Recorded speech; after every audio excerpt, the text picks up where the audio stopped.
1848 Conolly സായിപ്പ് ഉൾനാടൻ ജലഗതാഗതത്തിനായി ഒരു പാത കോഴിക്കോട് നഗരത്തിനുള്ളിലൂടെ തുടങ്ങിവെച്ചു. വടക്ക് കോരപ്പുഴയിൽ നിന്നും തുടങ്ങി തെക്ക് കല്ലായിൽ നിന്ന് അവസാനിക്കുന്ന കനോലി കനാലായിരുന്നു ഇത്. നമ്മളിപ്പോൾ ഉള്ളത് കനോലി കനാലിൻ്റെ ആരംഭത്തിലാണ്, അഥവാ കോരപ്പുഴയുടെ തുടക്കത്തിൽ.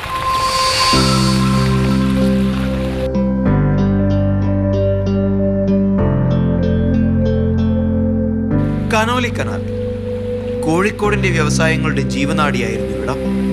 കോരപ്പുഴയിൽ നിന്നും കല്ലായിപ്പുഴ വഴി വലിയങ്ങാടിയിലേക്ക് ഒരു കാലത്ത് ചരക്ക് കയറ്റിയ വള്ളങ്ങൾ ഒഴുകി വന്നു.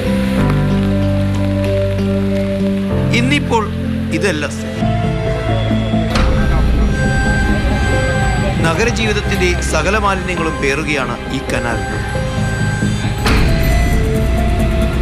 അറവ് മാലിന്യങ്ങൾ ഇരുളിന്റെ മറവിൽ കനാലിൽ തള്ളിത്തുടങ്ങിയതോടെ പ്രദേശമാകെ പെരുമ്പാമ്പുകളുടെ ഇഷ്ടസങ്കേതമായി മാറി. ആരംഭദശയിൽ നല്ല രീതിയിൽ സുഗമമായി ഒഴുകുന്ന കനോലി കനാൽ കുതിയറ എത്തുന്നതോടുകൂടി ഒഴുക്ക് നിലച്ച് ശ്വാസം മുട്ടിത്തുടങ്ങും.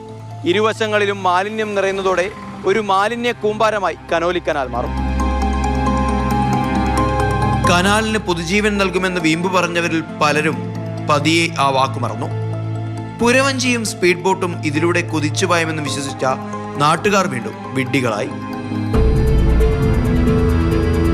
അന്ന് അന്ന് നമ്മളെ ചെറുപ്പത്തിൽ സംബന്ധിച്ചിടത്തോളം നമ്മൾ സ്കൂളിൽ പോകുന്ന ടൈമിലൊക്കെ ഇവിടെ നല്ല ഈ പുഴനെ സംബന്ധിച്ചിടത്തോളം നോക്കുകയാണെങ്കിൽ വളരെയധികം നല്ല വെള്ളമായിരുന്നു. കാരണം വെയിൽക്കയറ്റവും വെയിലിറക്കത്തിൻ്റെയും വെള്ളം മാത്രമേ ഉള്ളൂ. പിന്നെ മഴക്കാലത്തുമ്പോൾ മഴവെള്ളം മാത്രമേ ഒലിച്ച് വരുന്നതേ ഉള്ളൂ.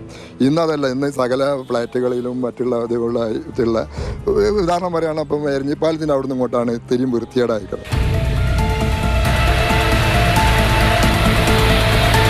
മരവ്യവസായത്തിന് പേരുകേട്ട മൂരിയാടിൽ കനോലി കനാൽ എത്തുമ്പോൾ ദുർഗന്ധവാഹിനിയായി മാറും. ഇപ്പോൾ പുഴ ചീഞ്ഞിക്കാണെങ്കിൽ ഒരു 10 പ്രാവശ്യം സോപ്പിട്ട് കുളിച്ചാലും ആ വാസന പോവില്ല.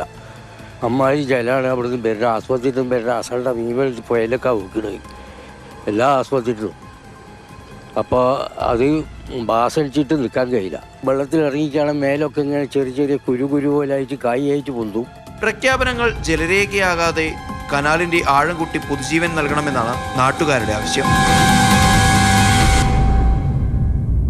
ചെന്നൈക്ക് കൂവം നദി പോലെ തിരുവനന്തപുരത്തിന് ആമിഴഞ്ചൻ തോട് പോലെ കോഴിക്കോടിന്റെ തീരാശാപമായി തുടരുകയാണ് ഈ കനോലി കനാൽ. പ്രകടന പത്രികകളിൽ പറഞ്ഞതുപോലെ വെനീസാക്കി മാറ്റിയില്ലെങ്കിലും ഈ കനാൽ കരകളിൽ ജീവിക്കുന്ന ആളുകൾക്കും സ്വസ്ഥമായി ജീവിക്കാനുള്ള അവസരങ്ങൾ ഉണ്ടാവണം. ജോം ടിക്കൊപ്പം സാരംഗ് സുരേഷ്, മാതൃഭൂമി ന്യൂസ്, കോഴിക്കോട്.